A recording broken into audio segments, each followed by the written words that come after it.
visions through my dreams, seeing myself swimming in the universe.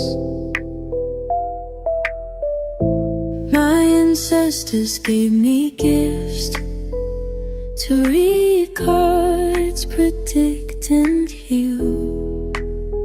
My name is Daphne, but spirit calls me Babylon. Angels communicate through numbers. Intuition is so deep. The gift I fully embrace within.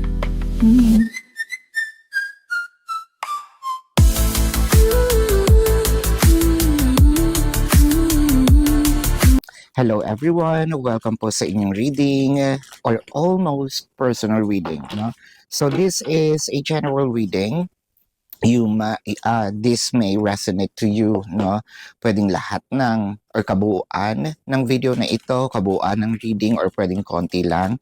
Take what's only yours. Please also believe in the divine timing dahil ito po ay timeless reading. So kung kailan nyo po ito napanood, the message is meant to find you, no? So tingnan natin kung anong mga nangyayari sa paligid. Let's start with the Ten of Pentacles together with the Lovers. So this looks like love at first sight. This also looks like masyadong deep, no? Itong emotion na nararamdaman, whether this is you or your person, you can switch the roles or the energies. What I am reading here is the dynamic. So ang nakikita natin dito is parang certain, no? May certainty na ito na ang taong para sa akin, ito na ang taong parang sinasabi nating mapupunta sa akin, no? Or makakasama ko habang buhay. It felt like meron din ditong very generous when it comes to their emotion, no? Or probably giving material things. It can also be energetic or, you know, an act of service, no? Baka kung hindi ko man na ibibigay ang material na bagay, pwedeng na ibibigay ko naman yung na pinagsisilbihan kita, na ipagluluto kita, na ipaglalaba kita, no? With the Six of Cups, ayan na nga. So chances are nagkaroon dito ng separation. So separation can be physical or energetic. I feel like someone is missing. Ayan na. Someone is missing the other person's act of service. Someone's missing the other person's generosity, whether this is again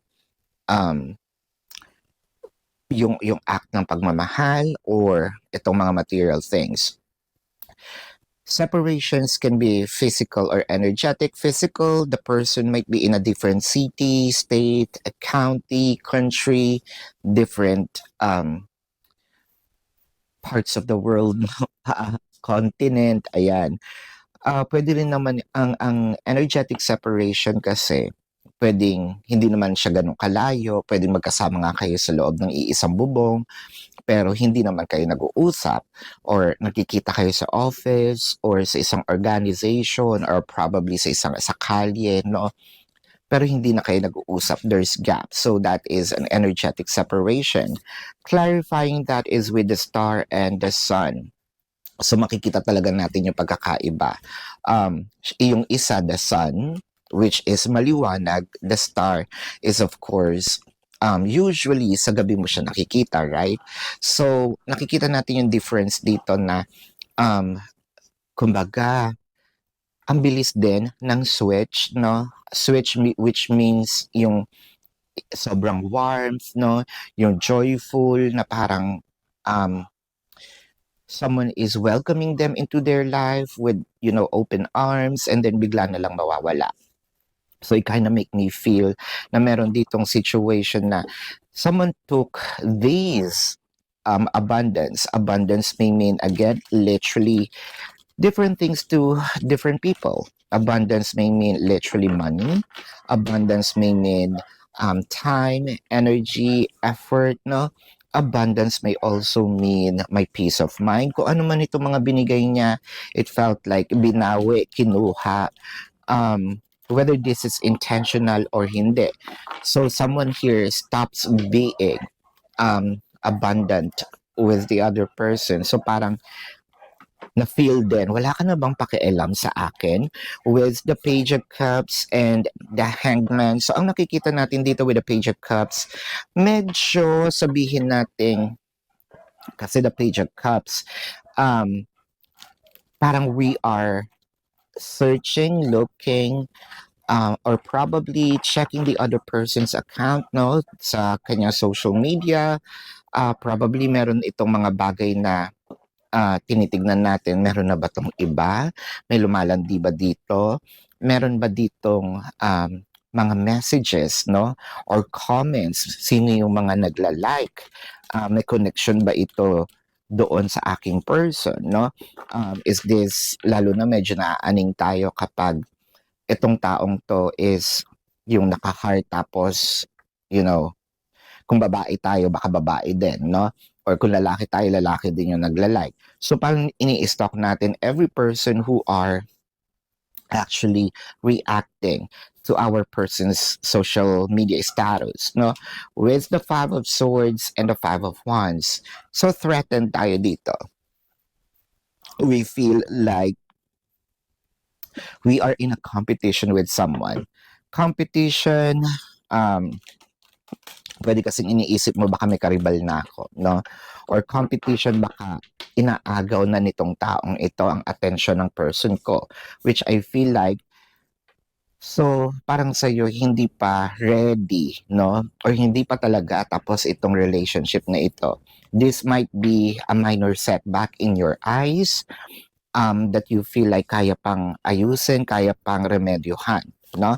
So with the Death card and the Seven of Pentacles, you're just waiting for this relationship to probably, yung parang phoenix, you know, the ashes, di ba yung phoenix, pag namatay siya, no?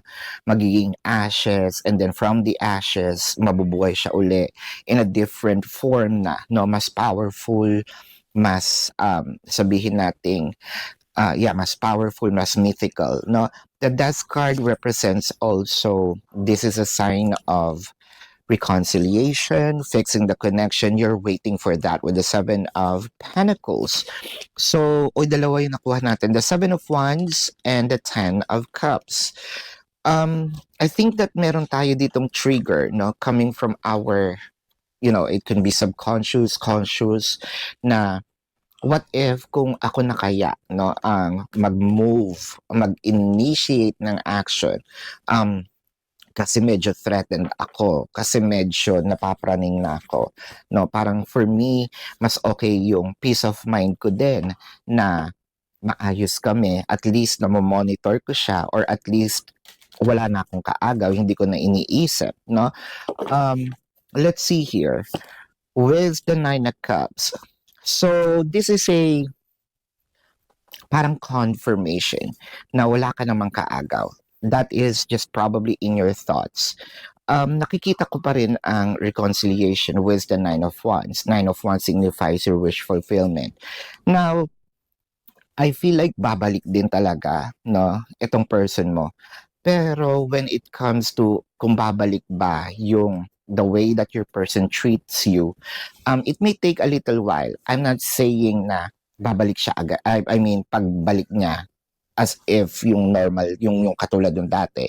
So, syempre magkakaroon pa rin ng awkwardness, no, dahil kagagaling nyo lang sa separation. Syempre may magpapakita pa dito ng I'm still mad a bit, no? Or bakit kasi meron akong nakikita, bakit ngayon ka lang, you know, bakit ngayon mo lang uli ito, Phoenix, no? I'm waiting for you. So meron pa rin mga kaunting tampuhan. So this is a progress, no? Or progressive itong pagbalik doon sa dati. I'm not saying it's not going to happen. It is still going to happen, but it may take time. So para siyang yung muscle na naging stiff. So, kailangan siyang hinihilot para maibalik yung movement, no? So, yun, itong reading na ito, And let's check the zodiac sign of your person. Pero bago po yan, I want you to know na if you resonate sa reading na ito, let me know sa comment section. Please do subscribe to the channel and hit the notification bell.